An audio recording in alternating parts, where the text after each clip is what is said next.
Shalom, selamat pagi Bapak Ibu Saudara yang dikasihi Tuhan Yesus Kristus. Sebelum kita mendengarkan kebenaran firman Tuhan, mari kita berdoa. Bapa kami yang di sorga, Bapa dalam nama Tuhan Yesus Kristus, kami bersyukur untuk berkat-Mu, kemurahan-Mu yang Tuhan limpahkan buat kami. Kembali kami ada saat ini karena anugerah dan karena rencana baik-Mu bagi kami. Saat ini kami mau mendengar sabda firman-Mu. Urapilah kami dengan kuasa-Mu Roh Kudus, agar kami mengerti dan sungguh-sungguh dengan sukacita melakukannya dalam kehidupan kami. Dalam nama Tuhan Yesus kami berdoa. Haleluya, amin. Saudara yang dikasih Tuhan, ayat firman Tuhan saat ini terdapat dalam kitab Nabi Hosea pasal 6 ayat yang ke-6. Tertulis demikian. Sebab aku menyukai kasih setia dan bukan korban sembelihan, dan menyukai pengenalan akan Allah lebih daripada korban-korban bakaran. Saudara yang dikasih Tuhan, Vance Havner melayani Tuhan sebagai seorang pengkhotbah cilik ketika dia masih berumur 14 tahun. Dan sejak saat itu ia terus melayani selama sisa hidupnya. Dia mengabdikan dirinya bagi pelayanan untuk kemuliaan Tuhan. Salah satu ucapan dari Vance Havner adalah bahwa kita setiap orang percaya tidak dituntut hanya untuk sekedar hidup, tapi kita dituntut untuk setia kepada Tuhan Yesus. Dan bukan hanya setia sampai akhir hidup kita, tapi setia sekalipun kita harus menyerahkan hidup kita. Hari ini kita belajar dari seorang nabi bernama Hosea. Seorang nabi yang dipakai Tuhan untuk menunjukkan bagaimana luar biasa kesetiaan Tuhan kepada umatnya.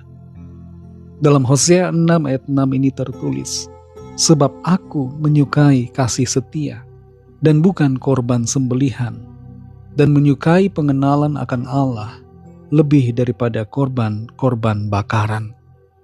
Kalau kita membaca kitab Nabi Hosea, kita akan tercengang dengan apa yang terjadi dalam kisah hidupnya.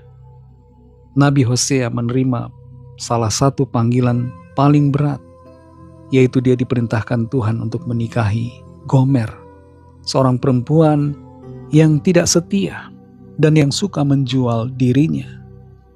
Kehidupan rumah tangga Hosea penuh dengan luka. Hosea dilukai hatinya karena ketidaksetiaan istrinya.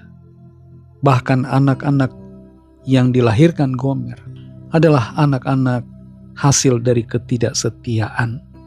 Tapi Tuhan meminta Hosea untuk setia, sekalipun Gomer tidak setia.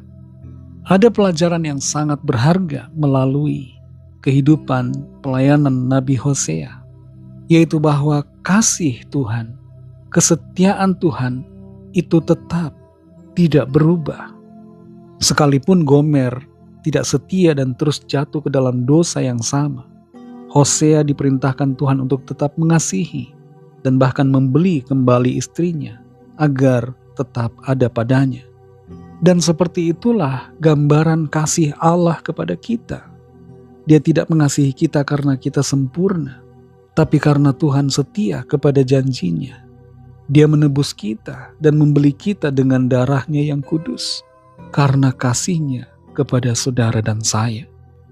Yang Tuhan inginkan dari kita, saudara, hati yang setia, hati yang sungguh mengasihi Dia, bukan sekedar rutinitas kita.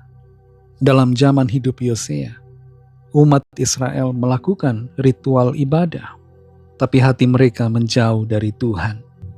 Hubungan yang benar dengan Tuhan adalah hubungan yang tidak didasarkan hanya pada ritualitas semata-mata, tapi pada hati yang sungguh mengasihi Tuhan.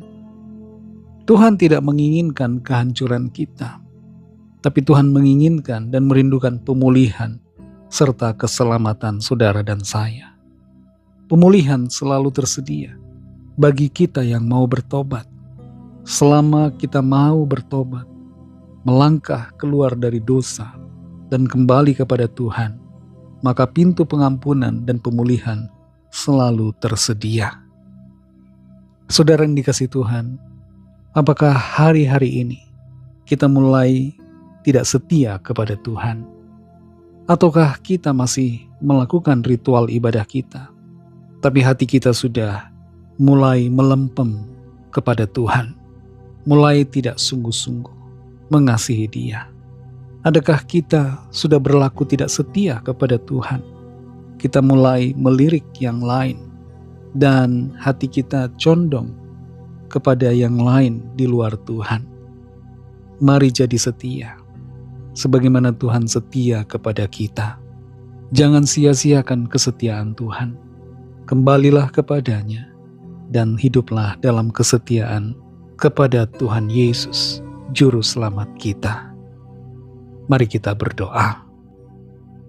Terima kasih Tuhan Yesus, kami bersyukur untuk firman-Mu yang sudah kami dengar, yang kembali meneguhkan iman kami, yang menegur kami, mengkoreksi diri kami, yang selama ini sudah mulai tidak setia kepadamu, yang menjauh dari Tuhan, yang mulai tergoda dengan yang lain.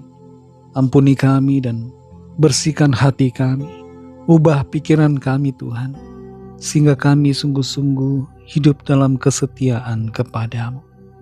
Terima kasih untuk teguran firman-Mu, dan terima kasih untuk tuntunan Roh-Mu yang kembali membawa kami ke dalam jalan-jalan-Mu. Berkatilah kami Tuhan di sepanjang hari ini dalam segala aktivitas kami. Pimpin dan sertai kami, sehingga kami senantiasa hidup menyenangkan hati Tuhan.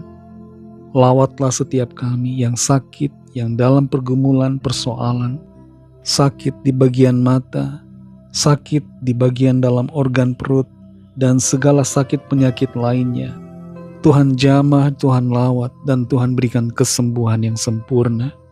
Setiap kami yang ada dalam persoalan, Tuhan lawat dan berikan jalan keluar yang ajaib. Mujizat-Mu dinyatakan bagi setiap kami. Kami serahkan semua ke dalam tangan kasih-Mu. Dalam nama Tuhan Yesus Kristus, kami sudah berdoa dan mengucap syukur. Haleluya. Amin.